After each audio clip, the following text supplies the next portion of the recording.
चलो एक और एग्जांपल देख लेते हैं जो एनसीईआरटी में गिवन है। तो एनसीईआरटी में है क्या, एक एग्जांपल है, ए इज इक्वल टू दिया हुआ है, नहीं यूनिवर्सल सेट दिया हुआ है ना, एक मिनट, यूनिवर्सल सेट,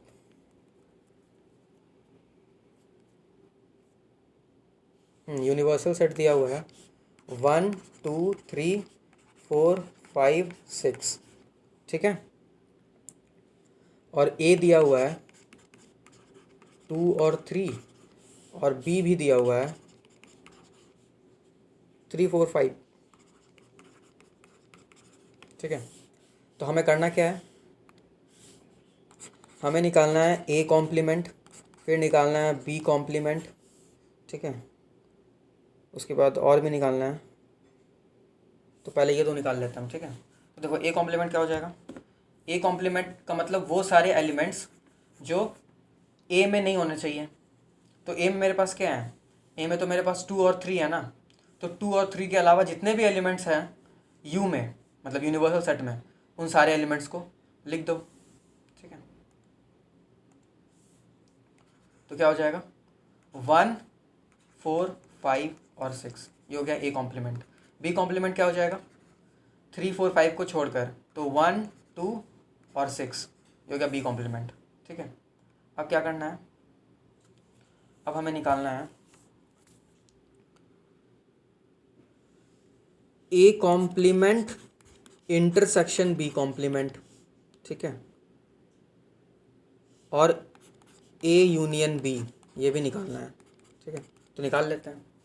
तो देखो अब इन दोनों सेट्स का हमें इंटरसेक्शन लेना है। तो इंटरसेक्शन का मतलब क्या होता है, जो भी कॉमन एलिमेंट्स होते हैं ना उन्हें ही लिखना है, सिर्फ उन्हीं ही का कलेक्शन लेना है। तो ए कॉम्प्लीमेंट में है 1 4 5 6 और बी कॉम्प्लीमेंट में है 1 2 6। तो कॉमन क्या क्या है, कॉमन तो सिर्फ दो ही एलिमेंट है 1 और 6, ठीक है। और ए यूनियन बी करेंगे, देखो ए यूनियन बी यहाँ पर है, ए यूनियन बी। तो क्या क्या एलिमेंट्स आएंगे, आ जाएंगे हमारे पास 2 3 तो कॉमन है, 4 और 5, ठीक है, 2 3 4 5, ठीक है। तो ये हो गया। अब हमें क्या बोल रहा है क्वेश्चन में कि hence show that A union B, show करना है, show that A union B का कॉम्प्लीमेंट जो होगा वो हो जाएगा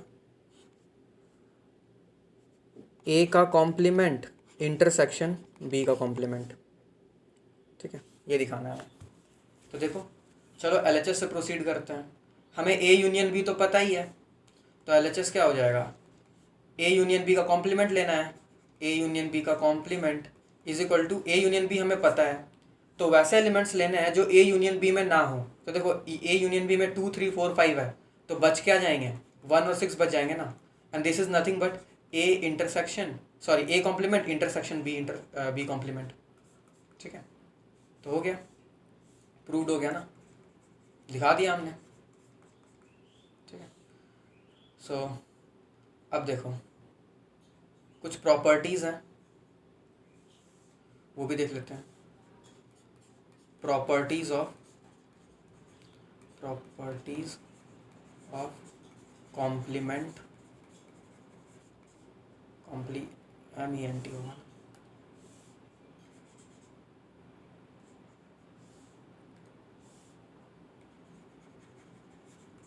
ऑफ अ सेट। क्या क्या प्रॉपर्टीज़ है, देखो पहला प्रॉपर्टी तो ये है कि अगर मैं ए का कॉम्प्लीमेंट का भी कॉम्प्लीमेंट निकाल दूं, ठीक है, तो मेरे पास आ जाएगा ए खुद। पहले मैंने क्या किया, तो पहले मैंने ए कॉम्प्लीमेंट निकाला, ए कॉम्प्लीमेंट का मतलब वो सारे एलिमेंट्स ले लिया जो ए में नहीं है, ठीक है। तो अब मेरे पास वो सारे एलिमेंट्स आ चुके हैं जो ए में नहीं है। अब मुझे उस सेट का कॉम्प्लीमेंट लेना है। तो उस सेट का कॉम्प्लीमेंट मतलब मुझे वो सारे एलिमेंट्स नहीं लेने हैं जो उस सेट में है, उसके अलावा लेना है। तो उसके अलावा तो वही एलिमेंट्स मिलेंगे ना मुझे जो ए में बचे हुए हैं, जो ए में है। तो बस आ गया ए। एग्जाम्पल लेकर के देख सकते हो तुम लोग, ठीक है ना। सेकंड प्रॉपर्टी क्या है, देखो सेकंड प्रॉपर्टी ये है कि अगर मैं, हाँ यूनिवर्सल सेट का कॉम्प्लीमेंट ले लूँ ना, यूनिवर्सल सेट का कॉम्प्लीमेंट, तो फाई आ जाएगा।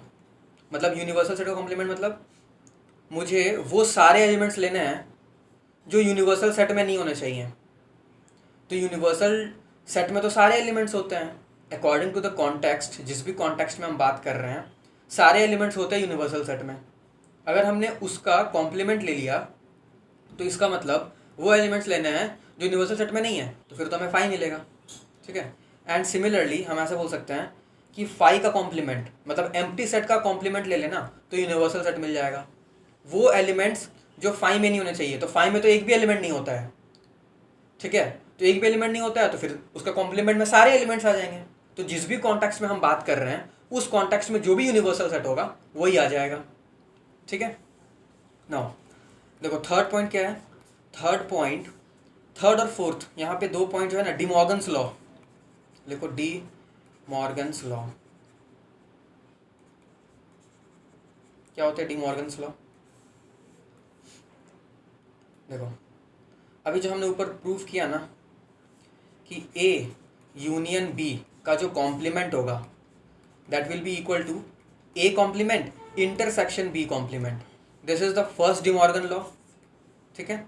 और दूसरा डी मॉर्गन लॉ क्या हो जाएगा, अगर मैं ए इंटरसेक्शन बी का कॉम्प्लीमेंट लूँ तो ये हो जाएगा A complement union B complement.